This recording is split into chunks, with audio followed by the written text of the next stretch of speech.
Hey, and welcome to the delicious recipe. We're on Thursday here on March 17th. Guess what? It's St. Paddy's Day. And I have my lovely guest again here, the one that I always love to have on here, Valda Ventura. How would you like to say hello to everybody? Hello, happy St. Patrick's Day. There Nice to you see go. you, Dell. Nice to see everyone out there. Thanks for joining us.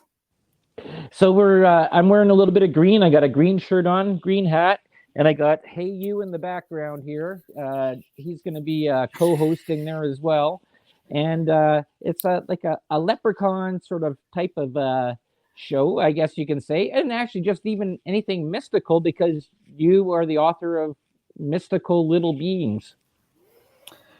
Yeah, I've got a whole book about fairies, pukas, and changelings. I love to talk about leprechauns. They're actually one of my favorite creatures. They surprised me quite a bit. I had some kind of misconceptions about leprechauns going into writing about them. So I was sort of delighted with some of the things I discovered about them. And I generally love Irish folklore and mythology quite a bit. So, yeah, it's one of my favorite places to travel. Trying to keeping my fingers crossed that all will go well for another trip there this summer. So yeah, just great day to celebrate all of that wonderful Irish folklore and mythology.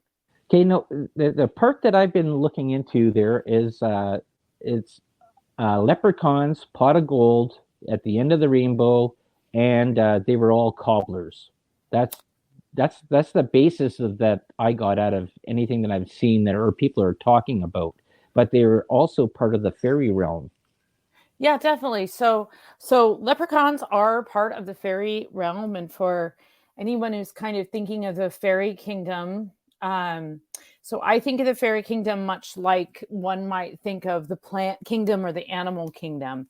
So it's not just one type of being. So a lot of times people, at least initially, they have fairies they think of like maybe they think of like a Tinkerbell type, or they think of like a specific type of fairy. It's something winged that flies around the garden, and that's kind of like all they think of as fairies.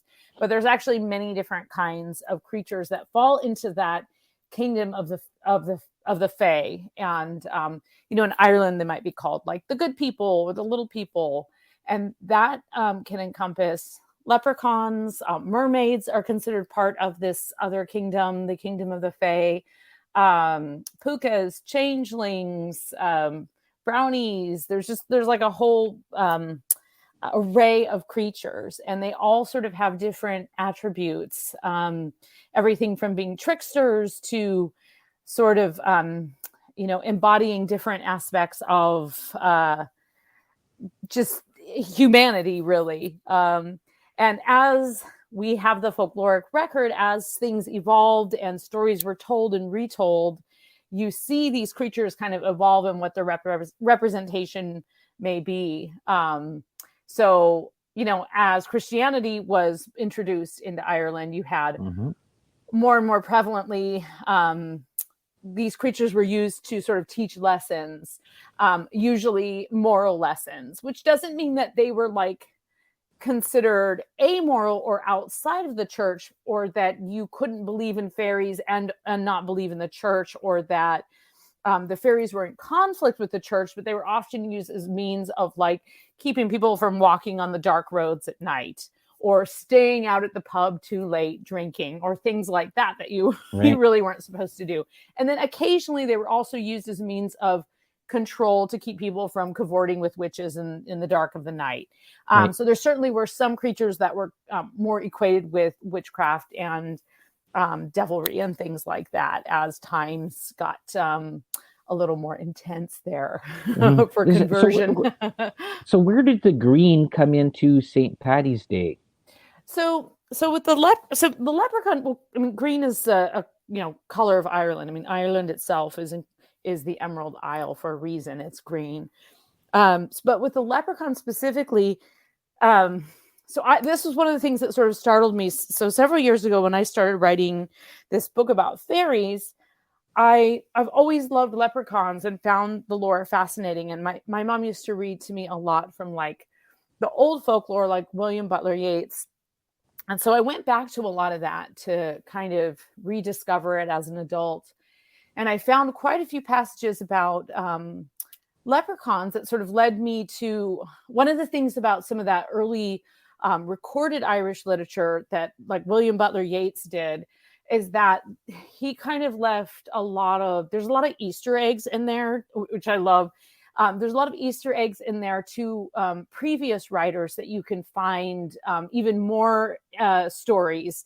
So he'll make reference to some other writers that you can then go and discover, and they'll also make reference to writers prior to them. So you can actually get a little bit further back. And the other great thing is a lot of this stuff is in public domain. So if you can't find, like if you don't have access to a library that has a collection of rare books, or you don't have a collection of rare books, you can go on Gutenberg, Gutenberg.org, which is this amazing online site that has all of these old books scanned, and you can make a donation, or you can just go on it for free, and you can actually like read a lot of those books. Or if you use like an e-reader, you can put them onto your whatever kind of like tablet you have.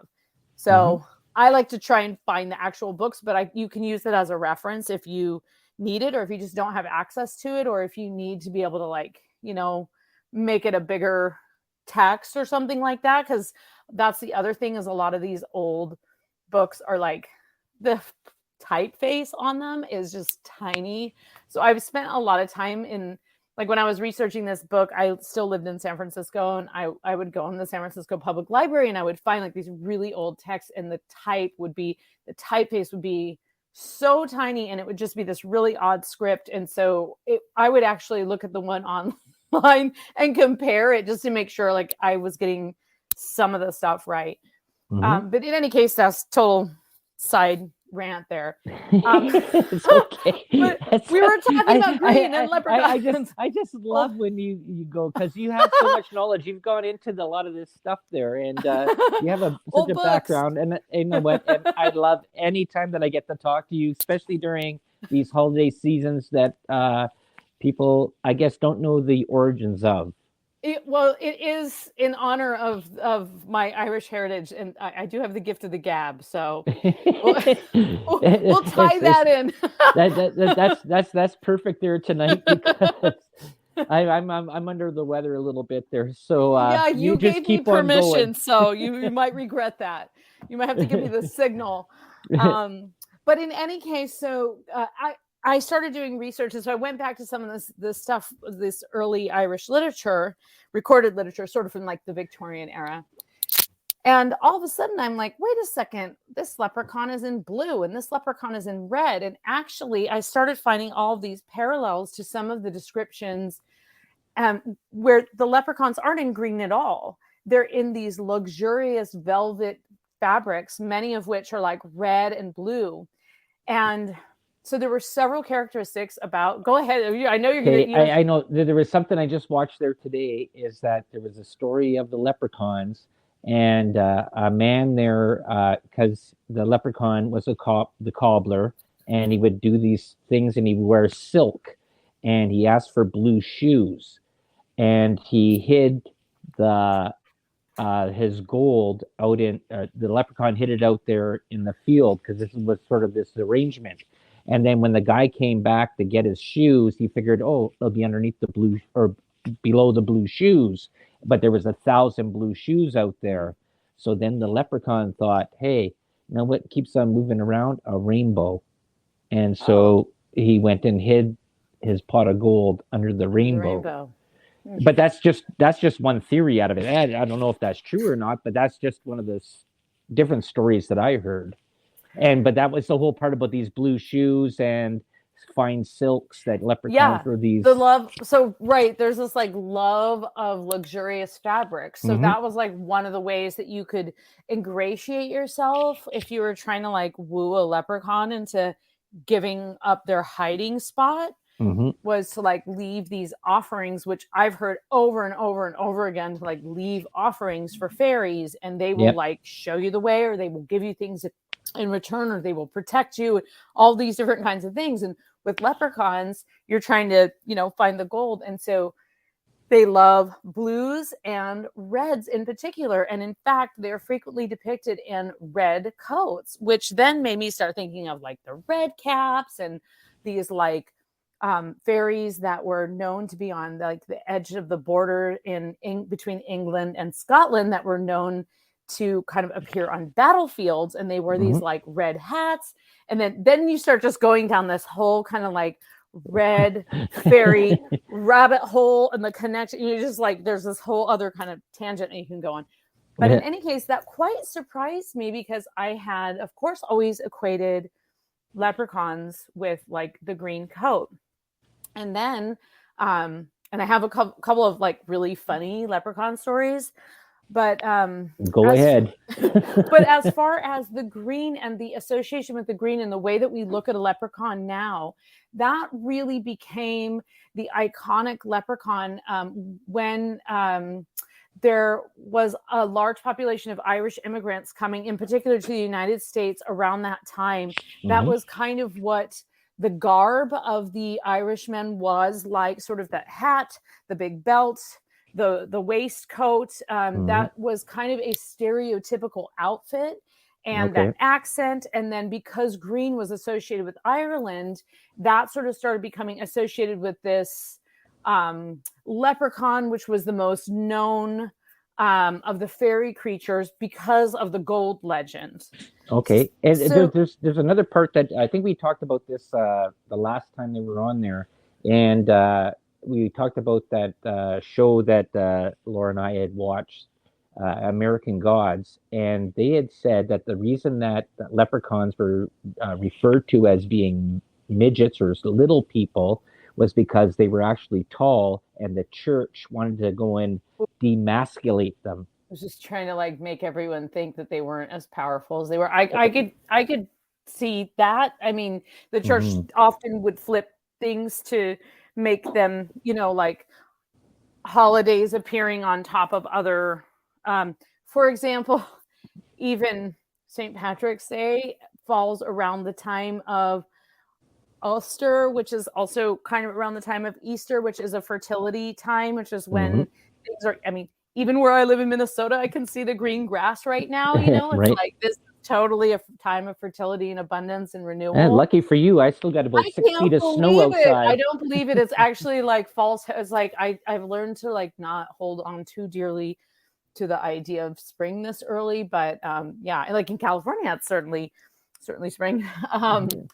But then going back to the gold, so the other thing is that like, and I made a point of kind of featuring these leprechaun stories in my book. They weren't end of the rainbow leprechaun stories. They were actually kind of another stash spot. So the pot also was kind of connected with something that you would like cook the pot of porridge. So that was another kind of like iconic thing that may or may not have come from a negative stereotype toward Irish immigrants. I mean, it's difficult to say exactly how that became full of gold. But there was the stash of gold in two of the stories that I have. There's actually a purse, and the purse is like a magic purse that has just like one or two pieces of gold, but it's always got gold. So it's kind of like a golden store. It could be any number of places. My personal belief is that the end of the rainbow, the end of the rainbow doesn't exist, in case anyone has ever tried to find it. Right. I remember being 7 years old and running across a field with my friend, discovering that, it's a refraction of light. It doesn't exist, right? You cannot get to the end of the rainbow. So it's actually an analogy for a certain level of greed in that way. Yep. So I don't know if that was something that was added in by the church, or it was just the wise Irishman who was saying, hey, you're never going to find it. Hard work is the only way to make the gold, know? Right. Or or you're basically looking in the wrong direction all the time when you're chasing that. You're better off leaving a nice bolt of silk in the forest floor. Right. The fool always chases after something they can never find. Yeah. Right. Right. That you go in that analogy, anyways. There's lots of analogies that are out Yeah, there about. yeah, yeah. So, so the story that I love so much, I think I probably told it before. I'm going to tell it again though, because it's St. Patrick's Day, and there's nothing like a good leprechaun story. Because I love this story so much, and interestingly, the later the stories get, like, I would say, like, some of the stories that I've read, especially from, like, I'd say 1915 to like 1930, they're really mean. Like, there's a lot of these, like, capture the fairies and like pummel them. And it's just like, prior to that, I don't see quite as many of those, but there's a little bit more like fear and like you don't want to get caught out. But there's a couple there where like they catch the leprechaun and they're basically just like, poking it and just doing all of these things to it. It was like, if I was a leprechaun, like I would, do everything in my power to ruin that person and make Right. sure. But the leprechauns are very, very clever. And they're also, one of their other characteristics, as you said, they're cobblers.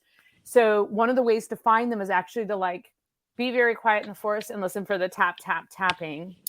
And the another like characteristic that they have is they tend to be primarily male, and they also tend to kind of like be they're kind of thought of as like the grumpy bachelor in the woods. So they sort of like to be left alone, but they're kind and they have some generosity, but they don't like to be bothered a lot. And they have their little jobs and things that they do, but like they don't like to be harassed a lot. So is there any female leprechauns? I have not come across a female leprechaun story yet. I have found reference to speculation about one, but only in the description of them as primarily bachelors. And I think that wasn't something William Butler Yeats was speculating about based on and his stuff comes from interviews.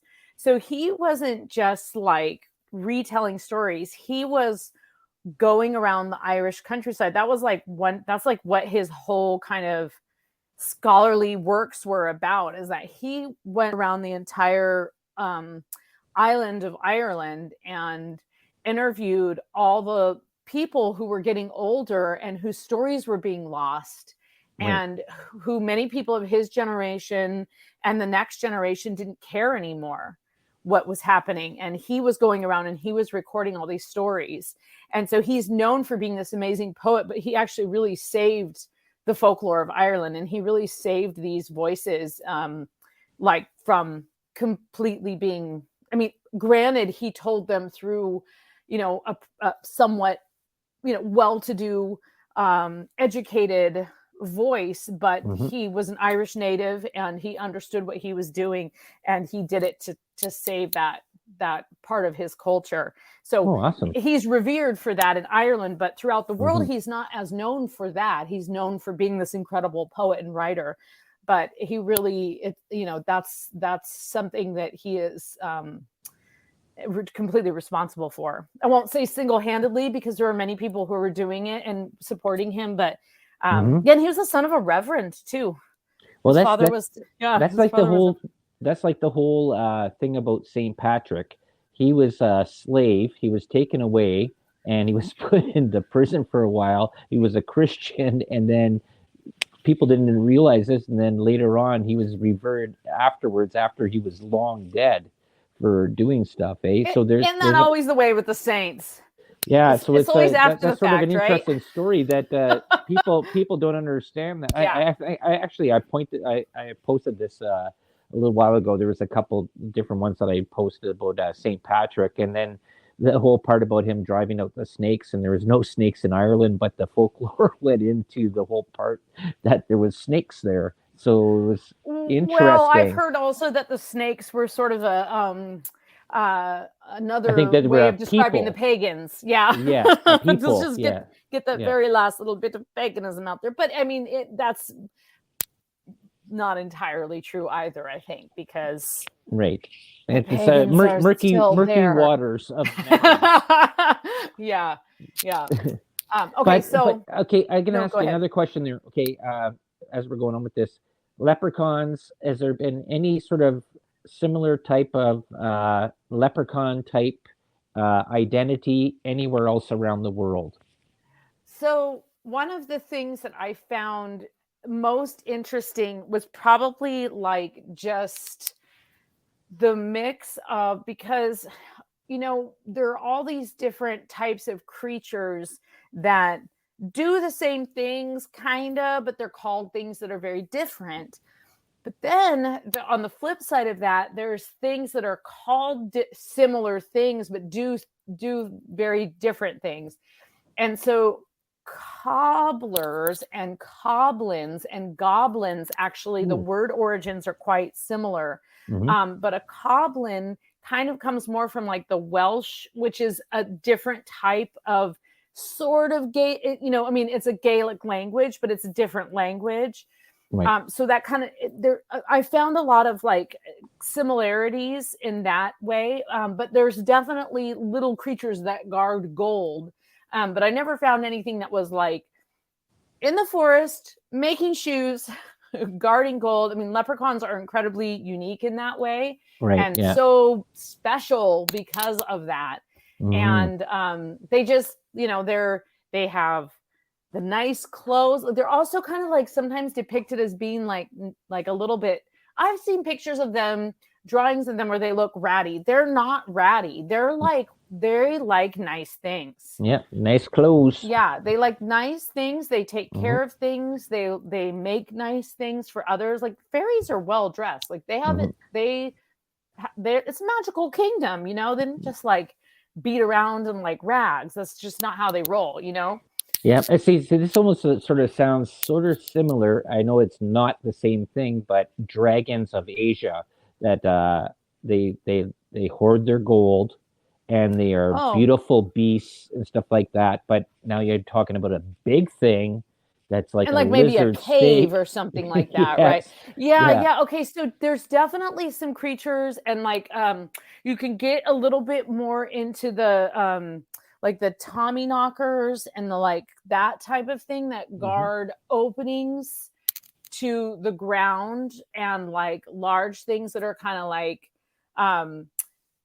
like larger kind of openings into the earth, like those kind of creature guardians that are not, I'm not talking about dragons specifically, but like gnomes or whatever. There's like a lot of sort of earth fairies, like I said before, when I think of them as like the kingdom of fairy, I kind of classify them and I get this, I mean, this is how William Butler Yeats does it, so that's probably where my initial idea of how their fairy kingdom works. And he's got a few other kinds. He's got like his trooping fairies, which are the ones that like march around, but I kind of think of it as like woodland dwelling.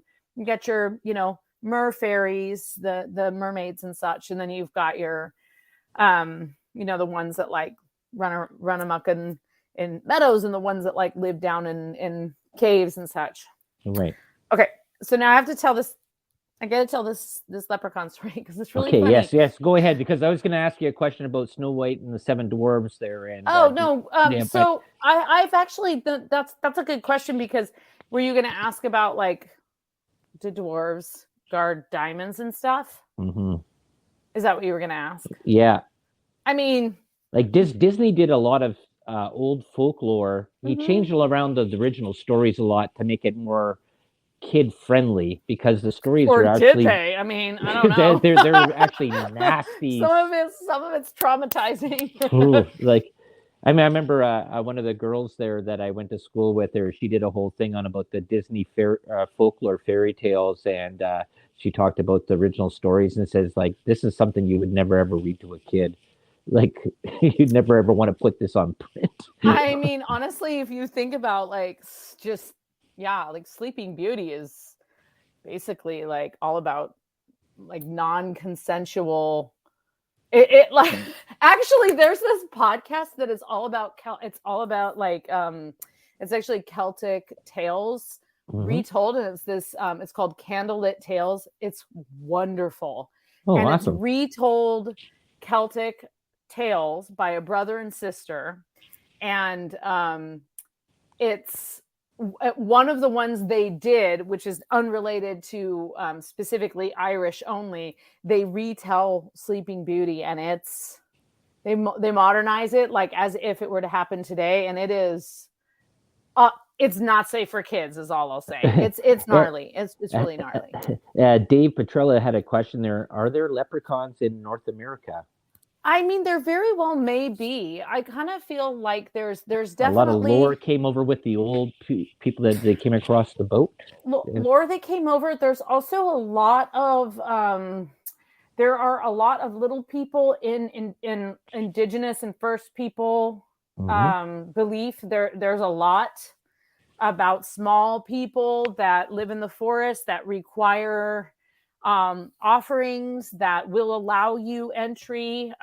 Whether I don't know those stories specifically enough to compare them one by one to leprechauns, but there's certainly like a lot of crossover, and I think there's definitely like fairy-like creatures that dwell around in the area, certainly enough to, worth making offerings for. And also, again, like the fairy kingdom is this, like, I don't want to quite say it's like a parallel dimension, but it is a coexisting dimension. And like, if they can just like, whatever, like pass through a rock cave and go into their realm, which is coexisting with ours, and there's a whole other relationship with time and space, I don't know if it really matters what continent they're on. You know what I mean? Right. Like, I just think there's like certain places in the world where there are the door. Yeah, where there's greater portals. Yeah. So, there just might be specific types of creatures that like certain areas more. Well, that comes into an interesting question. I'm going to let you get back to your story there about the part you were talking about. It's going to be a teaser. It's just going to keep people, they're going to. But the thing is that this goes in through a lot of Native American lore, because this is the part that I've been looking into for about 3 years about little people and Bigfoot and all these things. But it's Native Americans talk about these creatures that they actually dealt with these, and that went globally all around, and they talk about them going through portals or going through disappearing out of time and space. And then you had this whole thing with that David Plaitis missing 411, where all these people just sort of disappeared off the planet, and sort of and just went missing. And so these are all interesting questions, and I don't know. I literally like, I'll have to tell you, like my son, who is 11, the other night, he just, you expect your kids to kind of be like, oh, I don't know, I'm just upset I have to go back to school, or this is too much homework, this is bumming me out. The other night, my son just he breaks down and he just says, I don't understand time. And I just said, you know what? Me either. He's like, I don't get it. All this time goes by and it just feels so long. And then there's this other time, and you're just like, I just don't get time. And I was like, I mean, what do you say? And I was like, really? We're going to have an existential conversation at 9:15? Like, I don't even know where to go with this. I'm like, this is something I save for podcasts after you're in bed, buddy. But it's true. And I was like, wait till you get into parallel dimensions. Then you're going to like totally lose it, kid. Like, this is going to be too much. I just had I just posted something about this before there. It says, it's unbelievable. I said, I go to sleep or take a nap right after I'm done work. I sleep for about 2 hours, and I live the whole day, and I wake up and I still got the whole day still to go. And I'm like, power nap. I'm still, I love those. I'm still on Monday. And like, and I was like, oh geez. And I just lived the whole day in my mind going to sleep. Or what about the fact that time in the morning is totally different than time in the evening, right? Like time when you have to get somewhere and you're, like you have an appointment, the 20 minutes leading up to that appointment is totally different than the 20 minutes after that appointment. Totally different 20 minutes. Yeah. It just is. It's the same 20 minutes in theory, but it's different 20 minutes. Yeah. Well, it's like, how do you explain that? Well, it's because the anticipation and it's a mindset. It's just the mindset. I think that's my own theory on it. You can totally decide on your own there, but I know It's that not. It's a tough convo. I'll tell you that really? I'll tell you when you hit that snooze button there, that 9 minutes when that thing goes off is the most beautiful 9 minutes you'll ever Oh have. my God! It's the greatest dreams of all time. Yes. That's the swimming with mermaids moments right there. Okay, so go into your story there that you were going to do there, since Oh yeah, I okay. So make distracted sure we you have so time many for it. times here. Okay, let's make. I forgot it. No, I'm just kidding. Okay, so I think that I've got three three leprechaun stories in my book, and this is my favorite of all the three. So this one is the story about this man who works really, really hard. And oh wait, no, that's the other. Okay, so this is a story about. Okay, there's three, and this is my second favorite one. No, this is my favorite one. Okay, so this man he is walking through the forest, and he actually manages to he sees a leprechaun, and instead of trying to beat him or whatever, he just kind of he kind of comes up upon him, and he manages to kind of like trick him, and he just sort of captures the leprechaun, kind of catches him unawares. And the leprechaun says, "Oh, if you let me go, just let me go, and I will give you," he says, "nope, you have to show me your golden store." And actually, what's interesting about this and one of the other stories in there is he never says, "Show me your pot of gold." He says, "I want your golden store." And he says, "No, well, you know what? If you let me go, just let me go, and I'll tell you what, I'll give you this purse." "No, I don't know. I'll give you this purse, and this is a magic purse. And I'll tell you what, this purse is so magic that only has one gold coin, but it always has one gold coin. Ooh, and it'll okay. never run out. So every time you take a gold coin out, there'll be another gold coin in there." I've heard something similar to this story. This is the leprechaun's magical golden purse. You Right, might have heard this story from me, to be honest, Del, but you humor me because it's St. Patrick's Day. Yeah. But the leprechaun's golden or magical purse is actually recurring in many, many leprechaun stories, actually more prevalent than even the pot of gold. The pot of gold is kind of like a more modern thing. Mm-hmm. Incidentally, sidebar, there is a museum of the leprechaun in Dublin that I've never been to, and I expect it probably tells you about the whole dang history of how leprechaunism has evolved. Oh, wow. That's awesome. So and it's in Dublin? It's in Dublin, Ireland. Yeah. Oh, okay. So Yeah, next time awesome. I'm there, I'll go to it. Then I'll Okay. report back. Okay, perfect. So what does he do? He says, "Okay," and he lets the leprechaun go. I've got the golden purse. And he goes straight down the pub. And he goes down the pub. "Everybody order up on me. Everything's on me. Everybody get a drink on me. Everybody dinner on me." So they do, of course. They get all the drinks. They get all that. Everybody's just having a merry time, merry time, merry time. They order up, drink up. Hooray, hooray, hooray. Drinks on Johnny, or what? I can't remember the guy's name in the story. I have the book here, but I'm too lazy to look it up. So they drink up, and then the time comes to pay up. And so he very proudly reaches in and he grabs the purse and he reaches in, and it's got this one beautiful golden coin. And he reaches in and he puts it down on the counter so proudly, and he shows it to the barkeep, and she looks at him and says, "Well, that's not enough." And he reaches in to pull the other one out, and it's empty. Right. And the whole place just starts laughing and laughing and laughing at him because he completely got fooled over by the leprechaun. And he could have had the whole golden store, but he took the purse because he's a fool. And then he had to wash dishes. And then the whole town made fun of him for the rest of his life. And that's it. That's the story. And it's just this great story, Right. That's, I guess that's I guess if you go it, I guess it's sort of almost like these Bible stories and like things that are like fables. that. Yeah. Well, just telling you Plus stories drinking. about life lessons and about chasing after something. Yeah. And then you make the wrong decision thinking that you're getting the best out of it, right? But it's kind of funny because the moral of that story was what, though? What's the moral of that story? You should have chased the leprechaun?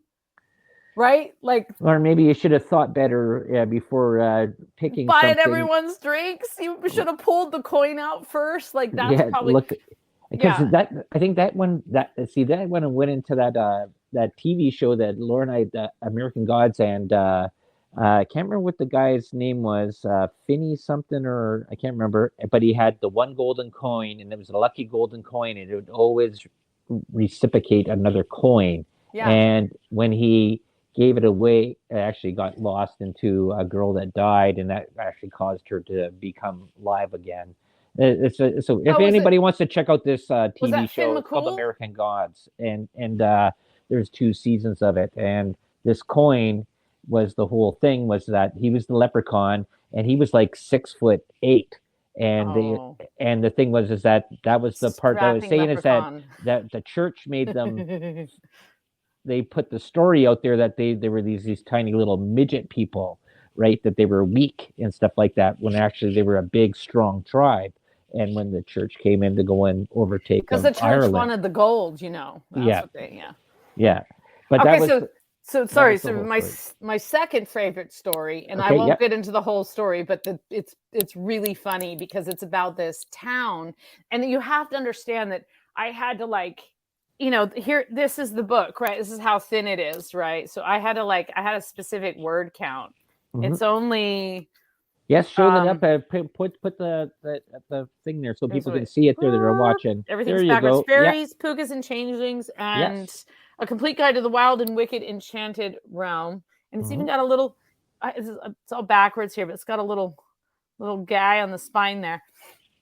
And the section, so it has all these different sections, and so I couldn't go wild with leprechauns. I had to kind of like narrow it down. Yeah. And so I had to choose like, you know, 4 or 5 things. And I had like so much leprechaun stuff. And so I was trying to choose things that I thought were a little unusual that people hadn't heard before. And Mm-hmm. so one of the other ones that just made me, I just sort of picked stuff that just made me laugh. And so this other one that made me laugh so hard was this one that where this guy basically works really hard. And this is what I was going to tell before. He works really hard and he doesn't drink. And he works really hard and he prospers really well. Like he works his fields and he sells his crops and he prospers. He does fairly well. He's not a rich man, but he does well. And so the whole town just thinks that he's in cahoots with the leprechaun and they don't like him and they hound him and they constantly ask him where the leprechaun's gold is. And he won't tell them because he's not in cahoots with the leprechaun, so he claims. Right. And so instead of just like respecting him for like being a hard worker, they one don't trust him because he doesn't go down the pub, and 2 think he's holding out on them because he is doing well. Right. So he's like totally ostracized for like doing the right thing, so to speak. Mm-hmm. And so I just think that one's really funny because the moral is completely like turned on its head, right? Because in this case, the moral is, you know, go down the pub and share your knowledge of the leprechaun, or you're gonna like not fit in. Well, that comes into this whole idea of tribalism, right? If, totally. Yeah, like, right? Yeah, and that happening right now, their period in today's culture. Sure it is. So where does Rumpelstiltskin fit into this? Oh, that's funny. I actually have Rumpelstiltskin in this book. I included it. Now, is he a leprechaun, or is he a dark elf, or is he a fairy, or what? So I included him. You know, he is actually in kind of. I included him in that category a little bit because he does have this ability to. He's got the connection with gold. Mm-hmm. He's also got the trickster. So I included him, I believe, in the section with trickster fairies, because though he appears to help, he has an ulterior motive. So he has the ability to help. He could just help. He could just spin that straw into gold with no other motive other than to help. Or he could have asked for something not super crazy like the firstborn child. But instead, he requires a pretty big price. But his name has to be guessed, right? So there's that whole element of it. So there's a real kind of like, I think there's actually sort of a mix of a few different legends probably in there. And if I remember right, doesn't he appear when she I think there's some blood involved. I think there's a little blood that invokes him, if I remember right, at least in one of the original tales. On the part, on the finger, the blood comes out there because she's tasked with the task of she's trying to spin this straw into gold, and it's just like this ridiculous thing. There's a lot happening in that story too, because first of all, she has to prove herself worthy, which is utterly ridiculous. Right. To get married, right? Just to get married to some dude that she doesn't even want to get married to. Right. So she's basically, and she's locked up in something with this ridiculous task, and basically just like, it's like her parents like say, oh, you got to marry this guy. I mean, she's just like, she has no say. So again, like you could write an entire book on the lack of consent in fairy tales, and you would still have leftover material. That's like the Rapunzel one there. She's locked up in a tower, and her hair just gets and then she puts her hair down, and she doesn't even want to do that either. It's just like, man, kind of can't win in that situation. So who originated through your research? Who originated most of these stories? And like you said, like Yeats was the one that went and looked into them there. But who originated most of these stories? Well, I think you've got a wide range of stories, but with a lot of the Celtic stories, you have stories from Celtic creation stories. So you have stories from the Celtic belief system that have been passed down in oral tradition, not unlike First Peoples stories that are passed down in an oral tradition. And then eventually someone writes them down, probably ill records them in some fashion. Right. The Irish have a tradition of storytelling, and it's a tradition that involves reinventing the story every time it's told. And that is not in a negative way, but every time, because there's a tradition of storytelling, it's storytelling. It's meant to be retold around a structure that is similar. So if you're retelling some of the great, Celtic folklore and origin stories, there's specific pillars, and you may retell it so that a child will understand it, or you may retell it so that it's modernized for a modern audience. Or you can take a story that you've heard someone tell and sort of kind of change it around a little bit, add a little flavor to it. A little pinch of this and a little pinch of that. But many of the stories come, like, for example, Yeats's the original title for one of his collections of stories, and I don't know that he meant this in as snobby of a way as it comes across, but it was fairy and folk tales of the Irish peasantry. So these were the tales of the people who couldn't write. What was that? Okay, yep. Does he agree? Yeah, he agrees with you. Yeah. And it was not unlike the way the Grimm brothers were recording the fairy and folk tales of the people who couldn't write. But I want to say this, there's a caveat here. These are written stories. Okay, these are stories written by people who could write at the time. And the people who could write at the time and who could afford to travel around and write at the time were usually educated white men who often worked for the church.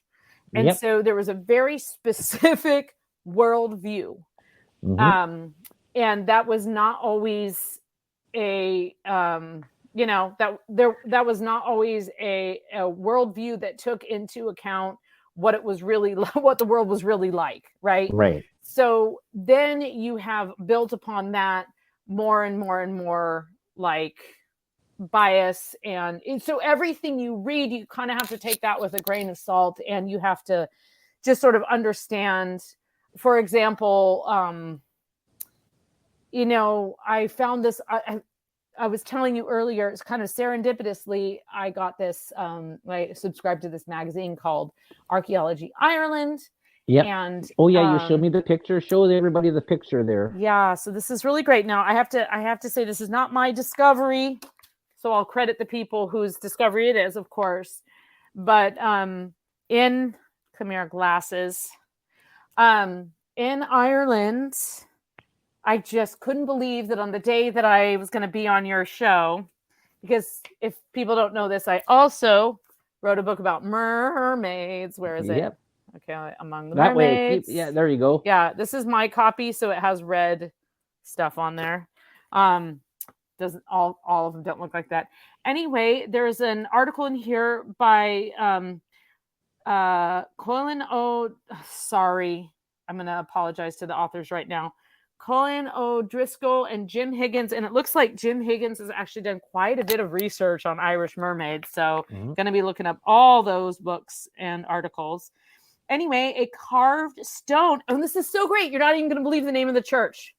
It's called St. Patrick's Church. Oh, hoo-hoo. Hey, I know. That even in comes Waterford, into comes into the whole part of the show. Full circle. Okay, so a Renaissance era mermaid carving was discovered in St. Patrick's Church in Waterford, and they just discovered it very recently, and I can show you the drawing here. But I just want to tell you a couple things about it. It's different than any other carving of any mermaid that they've found in Ireland. There's been about 10 found in various abbeys and churches and tombs throughout Ireland.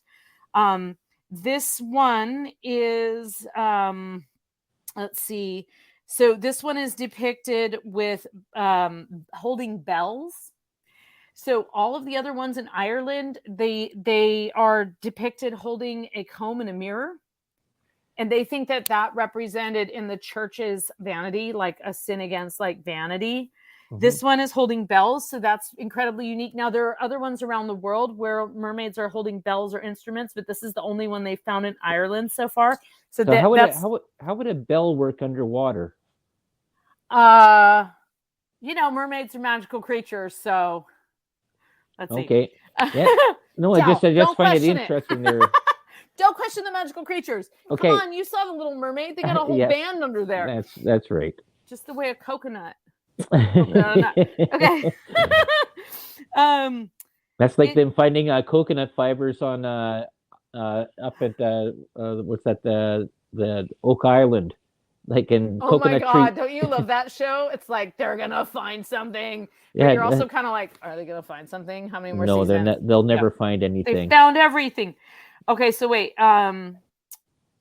It depicts about, okay, so let me just read to you and then I'll show you the picture. Okay.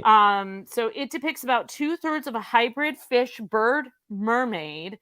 Her wings spread behind her head in what may be an elaborate headdress attached to the upper part of a frame.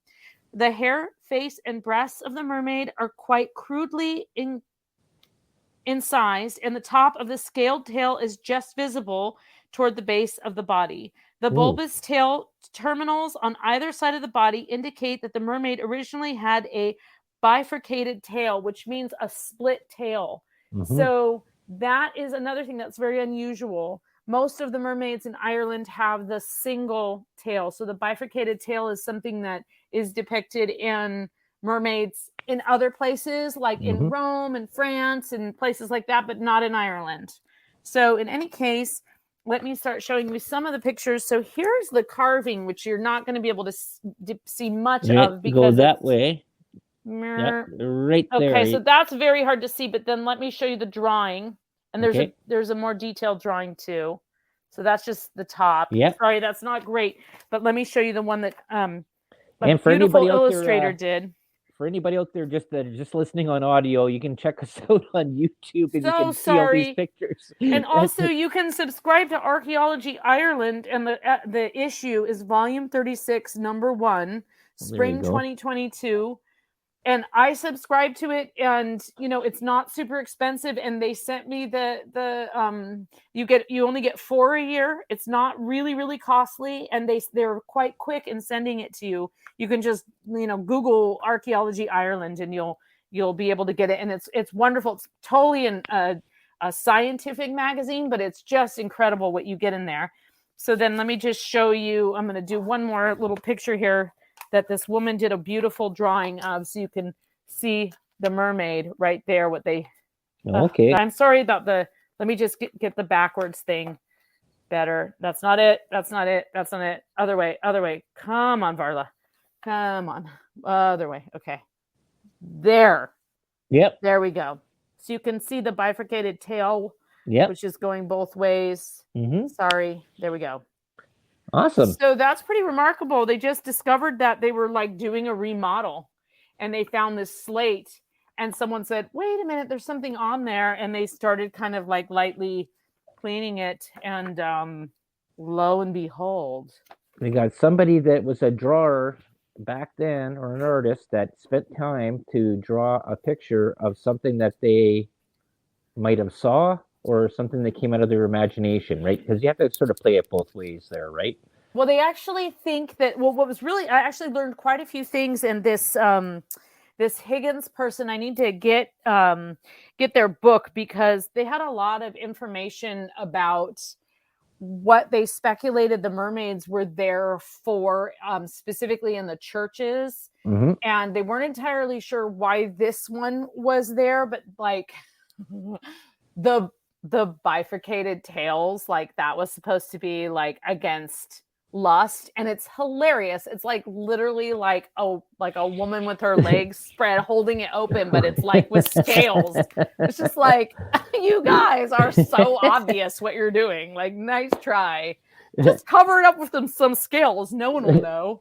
Okay, well, Varla, we got less than 1 minute. We got less than 1 minute. Oh, you don't want to leave it on that note? We'll end it off with that. We'll cover it up with some scales. Cover it up on with this some scales. green day of March Yes. 17th. Yes. So tell them where they can go and find you, and come harass me. yes. Yeah.